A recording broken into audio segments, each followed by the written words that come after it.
All right, so if you've been following the telecom industry lately, you know there's been some, well, pretty big news, and we're going to dive right into it. US Cellular, yeah, that company, they've made a choice to sell off their wireless operations. Not just that, though. Some of their spectrum assets are going to, and who are they selling to? Well, none other than T-Mobile. Yeah, T-Mobile. It's been in the works for a while now, actually. Back in May of last year, 2024, they started looking at their options, what they could do strategically. And, well, this sale is what they landed on. If everything goes according to plan, the whole thing should be wrapped up by the middle of 2025. Of course, there's always a but. If you need a thumbs up from the regulators, and all the usual closing conditions have to be met too. You know how it goes. Now, US Cellular, they've been saying that this move, this sale, is all about the customers, making sure they still have a good network, a fast network. Quality, that's what they're aiming for. And of course, they want their customers to keep getting that great service they're known for. They even brought out their history over 40 years, connecting people. It's a long time. So what exactly is T-Mobile getting in this deal? Well, it's pretty much the whole shebang.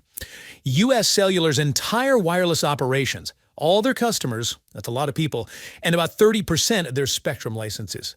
Now, when we say spectrum, we're talking about those invisible radio frequencies that carry our cell phone signals. You can't see them, but they're crucial. A mobile carrier needs a good chunk of this spectrum to give you reliable coverage and those fast data speeds we all want. And the price tag for all this, T-Mobile is showing on something like $4.4 billion. Part of that's cash, but they're also taking on some of US Cellular's debt. That's what we call assumed debt. Basically, T-Mobile saying, we'll handle some of your financial obligations. Hit. Now, let's be real. US Cellular hasn't had the easiest time in recent years. It's tough out there competing with the giants, T-Mobile, Verizon, AT&T. These guys are massive. And that tough competition, well, it played a big part in US Cellular's decision to sell. But this whole thing is not just about the companies themselves. We got to talk about the people, the employees. Unfortunately, this sale means some folks are losing their jobs. Around 4,100 US Cellular employees across the country are expected to be laid off. It's a tough situation. And it's not just the layoffs. USA that is closing stores too, all over the place. We've got a list of some of the locations that are going to be shut down in Missouri, for example. They're closing the one in Springfield. That's at 3825 S Glenstone Avenue. Then there's the one in West Plains. The address there is 1725 Gibson Avenue. And it goes into 111 on 2. That's located at 1830 S Jefferson Avenue. But it's not just Missouri. 10 US Cellular stores in West Virginia are also on the chopping block. Big stores in Morgantown, Beckley, Clarksburg, Elkins, Fayetteville, Lewisburg, Martinsburg, Princeton, Summersville, and Whitehall, all closing down. Now, whenever there are big layoffs like this, there are rules, legal requirements. US Cellular had to issue something called a WARN notice. WARN stands for Worker Adjustment and Retraining Notification Act. Basically, it's a heads up, an official notice about the job losses and closures. So they sent this notice to the Missouri Office of Workforce Development, let them know about those store closures in Missouri. And over in West Virginia, they sent a letter to the Monongalia County Commission. In that letter, they said that those job separations are planned to start sometime between early and mid-June. Tough news for the folks affected. Now, US Cellular hasn't just left their employees high and dry. They've said that their agreement with T-Mobile includes provisions for the employees, the ones losing their jobs, the majority of them anyway. They're supposed to get job offers from T-Mobile, and the pay and benefits should be at least as good as what they have now, if not better. That's what US Cellular says. They've also said they're committed to making this transition smooth for everyone.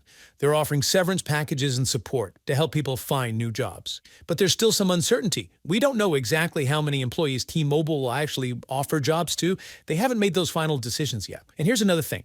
This whole acquisition, it's not a done deal, not quite yet. They need the green light for the FCC, the Federal Communications Commission. Big mergers like this, they always get scrutinized. The FCC wants to make sure everything's above board. They look at the impact on competition, make sure consumers aren't getting a raw deal. They'll be asking questions like, will this lead to less competition? Will prices go up? Will consumers have fewer choices? These are important questions. And it's not just the FCC. There are other groups that aren't too happy about this deal. The Communications Workers of America, the CWA, for one, they're not alone. Their main worry is that this acquisition will mean less competition, and that could be bad news for consumers and workers alike. The CWA is particularly concerned about T-Mobile's already strong position in lots of local labor markets, specifically for those retail wireless jobs.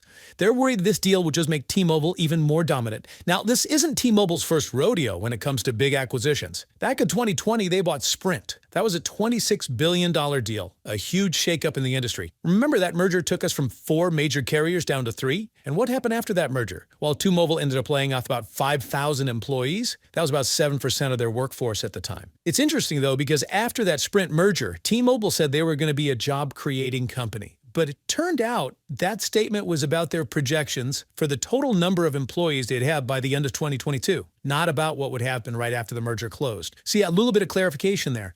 And the US Cellular deal isn't the only thing T-Mobile's got cooking. They've been busy. Just last year, they acquired Mint Mobile and Ultra Mobile. Those are prepaid wireless providers, smaller players in the market, and they spent $1.35 billion on that deal. So they're definitely expanding. Now back to the US Cellular acquisition. The SEC, they're not just rubber stamping this thing. They'd actually asked T-Mobile for more information about the deal. They wanted to know more. And there have been other concerns raised too. Some people are worried that T-Mobile might change or even scrap some of its diversity, equity, and inclusion efforts, their DEI programs. Why? Well, some folks think they might do that to try to sweeten the deal for regulators, to make it more likely they'll approve another acquisition. This one's for a fiber operator called Lumos. They're buying it from a company called EQT. So yeah, there's a lot going on behind the scenes. And it's not just T-Mobile. Layoffs seem to be becoming more common in the wireless industry as a whole. Look at AT&T and Verizon. In the last year alone, they've each lost about 6% of their workforce. And that's a lot of jobs. So this whole US Cellular T-Mobile merger, it's not happening in a vacuum. It's part of a bigger trend, a shift in the industry. Consolidation, workforce changes, it's all happening. So to wrap things up, this T-Mobile acquisition of US Cellular, it's a major event. It's under the microscope, being reviewed by regulators. And there are big questions about what it means for competition in the market. Plus, it's going to have a real impact on US Cellular employees. The deal's supposed to close sometime in mid-2025. Until then, a lot of people will be watching closely, seeing how this whole thing shakes out. That's it for today's look at the US Cellular T-Mobile deal. We've covered a lot of ground here, so if you found this helpful, if you learned something new, please do us a favor and hit that like button. And if you want to stay up to date on all the latest developments in the world of telecom, don't forget to subscribe to our channel. Thanks for tuning in, and we'll catch you next time.